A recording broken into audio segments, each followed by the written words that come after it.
Okay, so this is Monica, and she's helping us record or showing for us 5 exercises you could do every day for your posture. So she's starting at the wall, and she's doing some wall goalpost arms, which she likes because it helps open her chest. She feels like it helps stretch the upper chest and upper shoulders while activating the upper back at the same time. And the wall gives her that feedback to make sure she's in the right space, in the right alignment.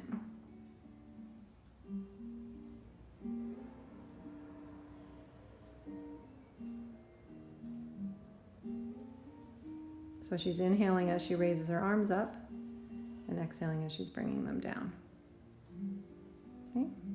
Now she's going to go to a lateral shift. So she's still using the wall for feedback to keep her upper chest and shoulders open and make sure she stays vertical. And then she's shifting, and you can see it's almost like she's dividing herself in half. So you can see the rib cage shifting, and you can see that the hip is staying in place. The hips and the legs are staying in place, and she shifts. So that focus is on the lateral aspect, the sides of the body that we don't use quite as often. And all these movements are also helping to warm up her spine for some of the more challenging exercises that she has coming up.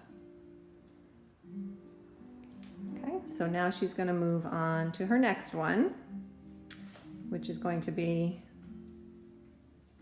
pick the flowers.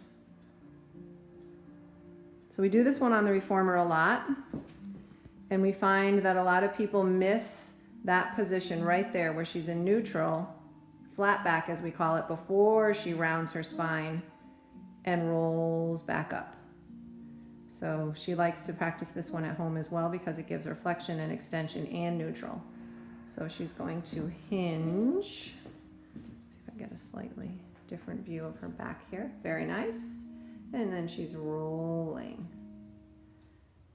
Nice spinal alignment, Monica. Thank you. So she'll do one more, and I'll just mention the pieces. So she's inhaling, and as she goes over, she hinges at the hips, keep that neutral spine, we call it flat back. Then she brings her fingers towards the floor as she rounds her spine, and then articulates the spine very nicely on the way up. Very good. Okay. And now she's going to do a standing hip hinge. So you can see she's done a lot of exercises today in neutral spine, because there's so much flexion and extension and rotation in Pilates that sometimes we forget to maintain neutral. So she's actually doing a standing squat. Staying again in that neutral or flat back position.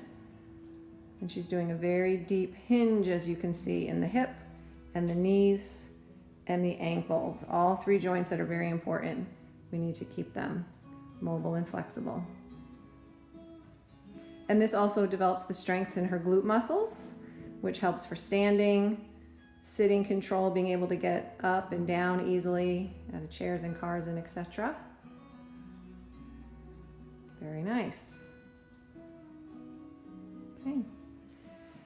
And then her last one is going to be a teaser that she likes to do because it's challenging and fun, and it really does work a lot of principles of Pilates. Breath control, core control, spinal articulation, very nice. Articulating down.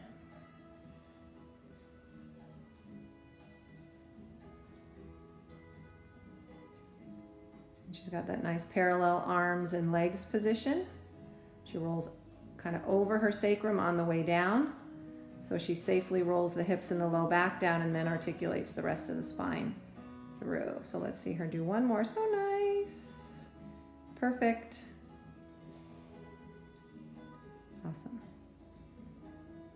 And that's Monica's daily top 5 exercises. Thank you, Monica.